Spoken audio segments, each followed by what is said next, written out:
Hello, this is the NICU Lived Network, and we are your hosts. I'm Melinda.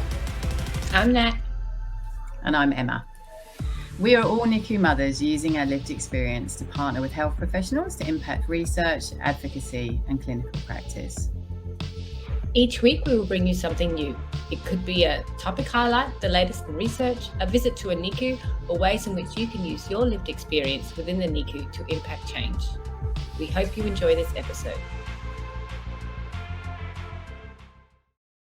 Well, hello and welcome to another episode of the NICU Lived Network. I'm Melinda. I'm without Nat and Em on this one, but I've jumped on because we wanted to share with you a little bit about the recent PSANZ Impact 2-day concept development workshop that was held last weekend at Royal Prince Alfred Hospital here in Sydney, which I was really honoured to be able to attend, and also share a really short part of one of the presentations where Kylie Facer, a NICU mum, shares her thoughts on being a parent investigator in trials.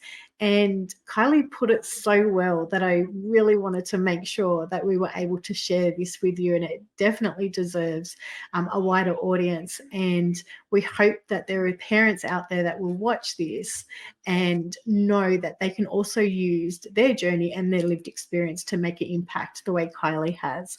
So for those of you who don't know who Impact and PSANZ are, I'm just going to bring up, we have spoken about them in previous episodes, but PSANZ stands for the Perinatal Society of Australia and New Zealand. And you may have caught our episodes where we have spoken about their annual congress. But PSANZ has multiple subcommittees. One of them is the Consumer Advisory Panel, which our very own Natalie is the co-chair of that. And another one is Impact, which stands for the Interdisciplinary Maternal Perinatal Australasian Collaborative Trials Network. Now, it sounds like a little bit of a mouthful, but it is all focused around clinical trials that improve the health for mothers and babies. So like I said, this past weekend, they held their concept development workshop. So that is for anyone who's interested in developing a clinical trial in maternal and perinatal health. It's a space where ideas can be further developed. And the workshop included researchers, clinicians, parents and consumers, and anyone else wanting to make a difference in the lives of mothers and babies. So I'll show you the group pic from over the workshop. Many of the trials that have been developed at previous workshops have gone on to be successfully funded, some that we have spoken about in past episodes and that we want to have on in future episodes.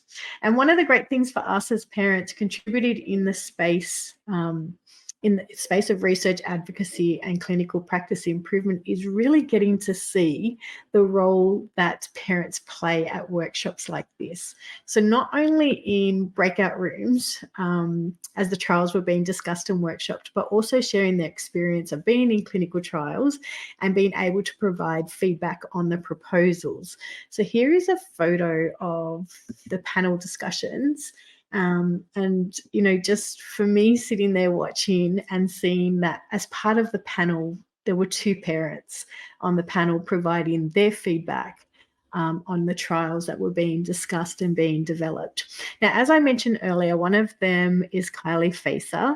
So after a very healthy pregnancy, Kylie's beautiful daughter, Annika, had a stroke at birth. And as a result of that experience, Kylie co-founded Little Stroke Warriors, and for the past 7 years has been involved with the Cerebral Palsy Alliance. As part of that involvement, she has been invited to be an investigator on particular trials. And with her permission, we wanted to share with you the last few minutes of her presentation at the workshop.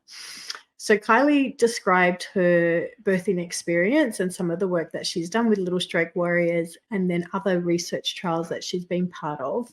And then she explained her experience on what it means for her to be a parent investigator in research. And like I said earlier, it's something that I thought we could not say this better, and it definitely needed to be shared. So thank you, Kylie, for letting us share your words. We definitely look forward to having you on a future upcoming episode. And if any parents after watching this little clip would like to learn more about how your lived experience can change health, please connect with us, and we would love your thoughts on what Kylie has to say and what's being discussed. So thank you. Please enjoy.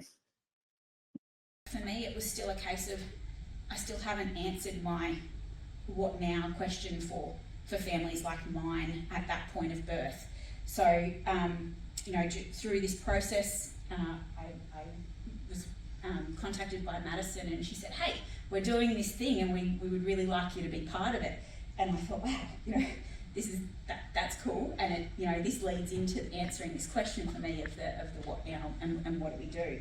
So I think I sat back for a little bit and I thought about it, and I thought, okay, so what am I going to bring to this? Because I'm not a scientist, I'm not a doctor, I'm not a researcher, and a lot of this is way over my head. But through the thought process, I thought, okay, well, what can I bring? And I realised that what I can bring is the experience of being in that room.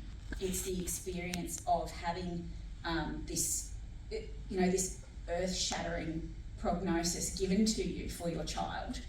And what I can give back is a little bit of information about how that felt, what I wanted at that time, what I got, and what I think potentially we should have received.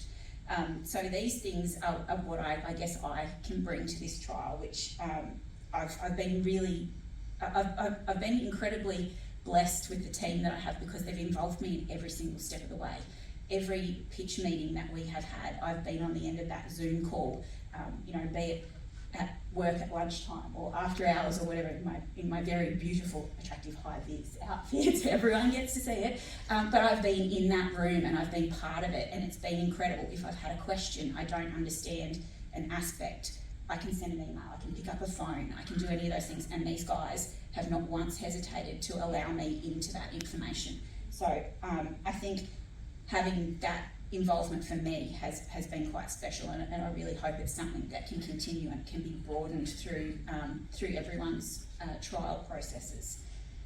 So I have lost myself a little bit, but I'll back through. So I think by being part of any sort of trial, when you involve a consumer, what you're getting from that is you're getting a perspective on how we can approach the trial. We know from our aspect that we have a very, very small population that we're going to be dealing with. So the importance of getting it right and getting the approach to families right in what is a really small time frame is crucial. If my input can help frame those conversations, the material that the families get at that time, and the way, most importantly, that they are approached about this, then I think we've got a better chance of getting a yes answer to the trial, because we are asking for a life-changing decision essentially to be made in a very small period of time. So anything that we can give to those families to reassure them that what they are committing to and what they are undertaking is going to be beneficial for their baby and for them, as a family unit, is absolutely vital. We get one shot at this, so let's try and make it as good as we can, and let's try and frame it not only from the science point of view and what you guys know, but let's get it right from mum and dad's point of view as well.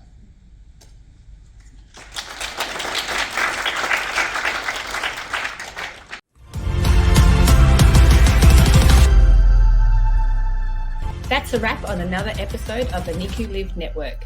Thanks for joining us today. To stay connected, please make sure you're following us on social media. And if you found value in this episode, please share, like, or comment. We'll see you on the next episode.